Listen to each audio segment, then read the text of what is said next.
Welcome back to Snippet Coder, and we are back with another video. In this video we will learn how to integrate MySQL with Node.js, and in this video we are just going to update our Node.js with MongoDB API with this MySQL. So before starting the video, if you are new to our channel, subscribe the channel by clicking on the subscribe button and click the bell icon to get notified about our latest videos. Thank you.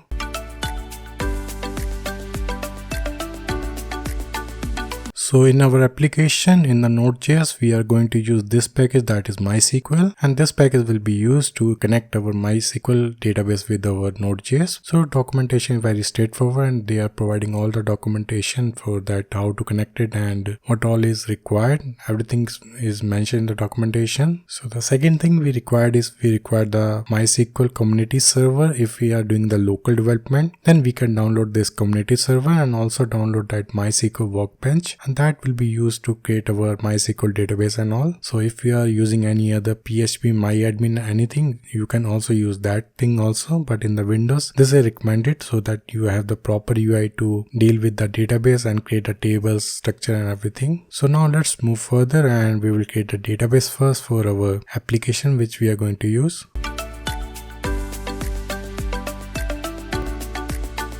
So this is our database. We have created a new database, that is Node.js Flutter, and there we have created one table, that is user_register. And from here we have four fields. First one is the ID, that is a auto increment and the foreign key, and we are making it as a non-nullable. And also we have that username, then we have the email ID, then we have the password here. In the username we are taking here var character of 150. Then in the email we are taking here var character of 150 same. In the password we are taking it as a text here, as we already have some data over here. If we run this command, you can see here we are getting here ID, then we are getting here username, then we have the email ID, and here we have the password which is in an encrypted form, which we are just using the JWT and everything over there in the application, and we are using the package for Bcrypt for encrypting our password and all. So now let's move to the Node.js API. So we are going to use our existing code of our Node.js API with JWT and MongoDB. So if you have not watched that video, you can watch the video, and also I will put the link in the description for the source code, so you can download the source code and you can just modify the source code as per the requirement to integrate it with our MySQL instead of using the MongoDB. So now let's move to the Node.js code.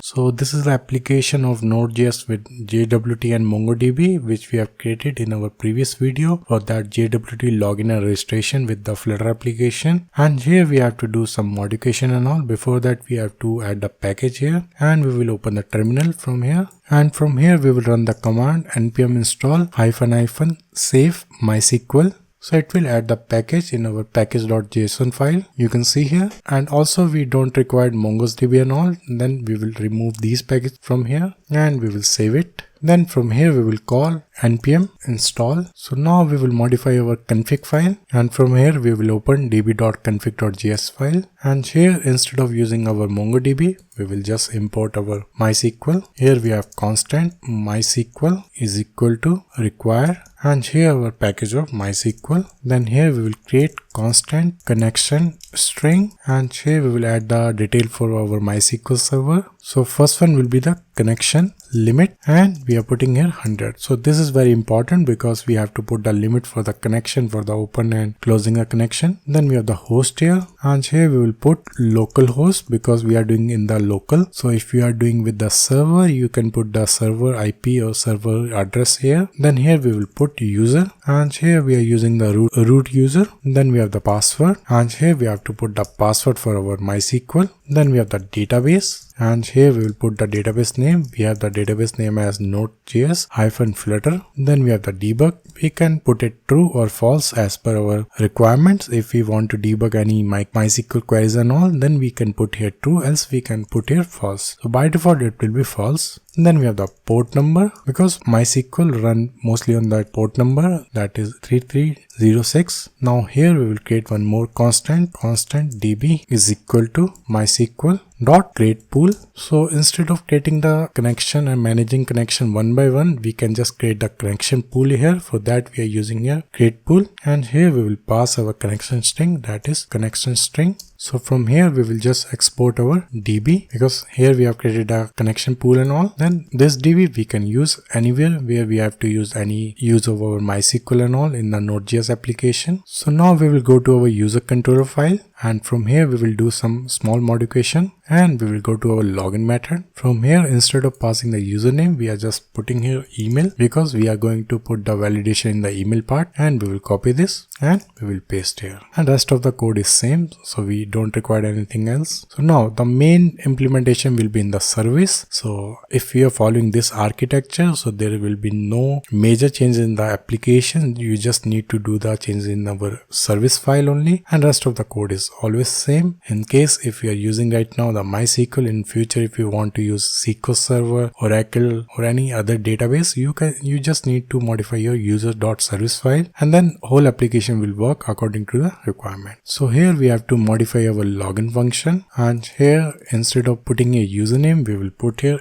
email. Then here we have our function which is using MongoDB, so we have to remove all the reference for the MongoDB and all, and we will remove from here, and also we will remove our model file that is not required because we are no longer using our MongoDB. And also we have to remove in the index.js file also, and from here we will just remove this code, and also we have to remove these references also, and we will save it. So now we will modify our login function, and from here instead of calling here MongoDB we will call here our MySQL, and here we will create the query let select query, and this will be used to fetch the user from our database to see the user exists or not.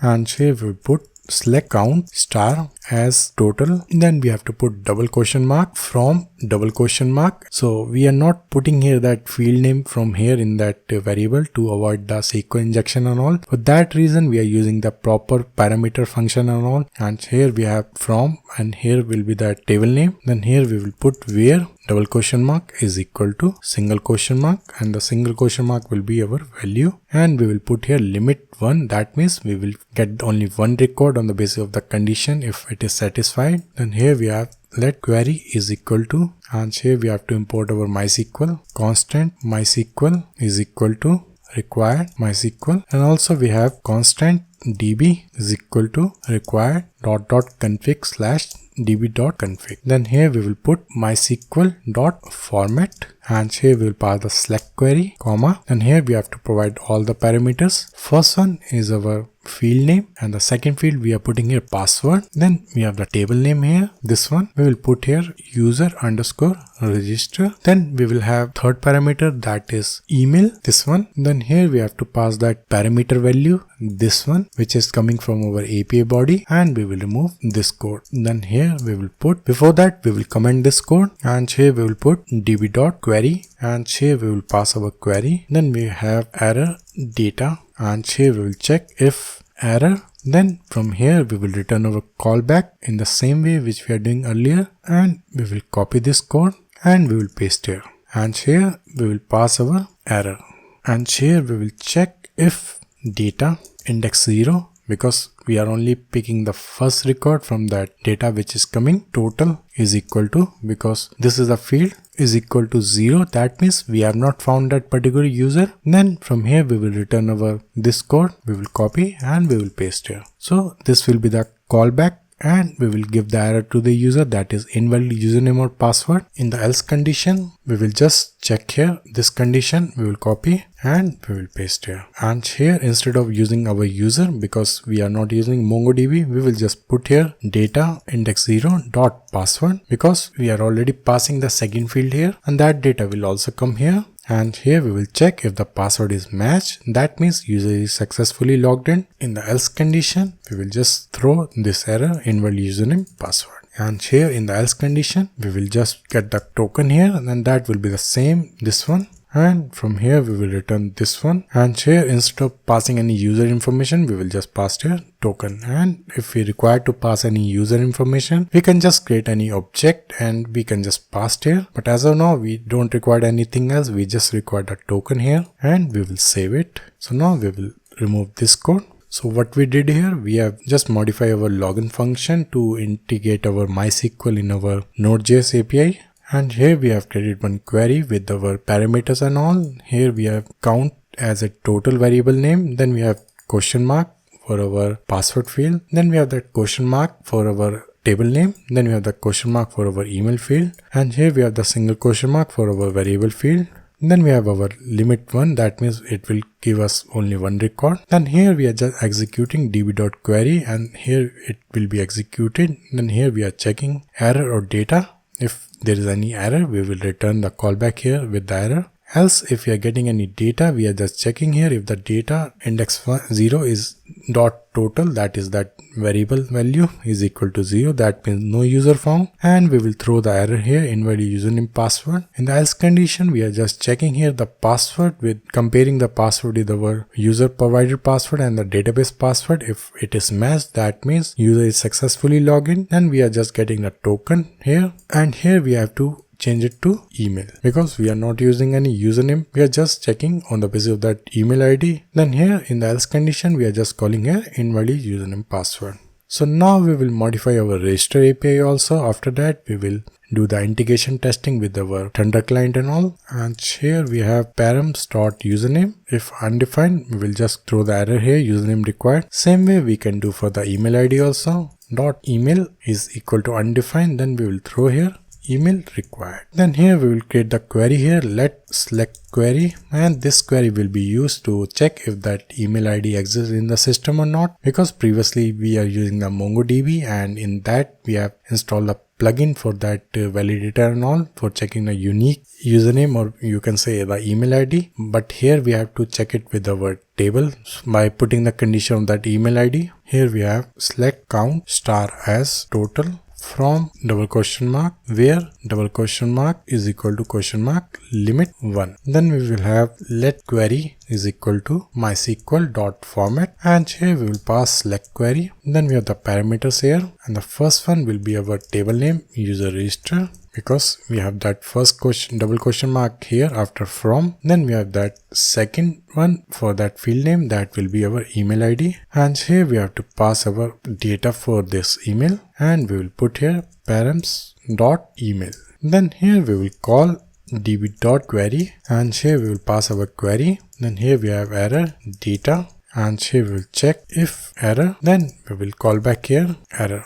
From here we will return callback for error. Then from here we will check if data index 0 dot total is more than 0. That means if we found any record with that email ID, then from here we will return callback, and the message we are passing here email already exists. In the else condition, we will just call here db query, and here we have our insert statement, insert user underscore register, and here we have the field name username, then we have our email, then we have our password, and here we have to pass the values question mark for the first parameter, question mark for the second, and question mark for the third parameter. Then here we have our parameters params dot username, then we have our params dot email, then we have our params dot password. Then here we have error results, then we have the fields here, and here we will check if error, we will return here callback error, and by default we will return here callback null for that error. Then we have the message here user register successfully, and here we will remove this code. So what we did here, we have that modify our register function, and from here we have that param dot username. If we are checking here if it is undefined, then we are returning here message username required. Same we are doing for the email also, and we are just putting here the message email required. Then we have our select query. We are checking here if select count as a total from table name, that is user register. Then we have our field name email is equal to this params dot email, and here we are just executing our query by passing this query, and we are checking here if any error. We are just returning here callback for the error. Else by default we are just calling here by putting the condition if that data dot total is more than 0, that means user is already exists in the system. Then we are just returning here error, custom error, that is email already exists. In the else condition, we are just inserting the user with db.query insert into user register. Then we have the username, email, password. Then we have the values here. Then we are just passing here parameters. First one is username, then we have the email ID, then we have the password here. And here we have in the callback function, we are just checking here if any error, we are returning a callback for the error, and else in the by default we are just calling here null for that error, and the message we are putting a user registered successfully. So now we will run our application. For that we have to put here node-mon.js, and if there will be any error, it will give us the error, but right now we are not getting any error, we are just getting a ready to go. So now we will open our Thunder client to test our API and all, and here we have our API for the login, then we have the register API. First we will test our login API. So here you can see we have that email ID. This is already exists in the system. We will just put our password here and we will click here send. So here we are getting the error because we forget to put the password for our in the db.config. So let's put the password and then we will re-execute here. So we have entered the password. So now if I again click on the send, so here we are getting the success message, and if I change the password to anything else, you can see here we are getting invalid username password. So now I will go to the database to show you the records which we are having over there. So here you can see we have only one record here. So now we will execute our register API to see if the data is coming to the database or not. So here we have our register API. In the body we have that username, password, email. So first we will not change anything. We already have this email ID in the system.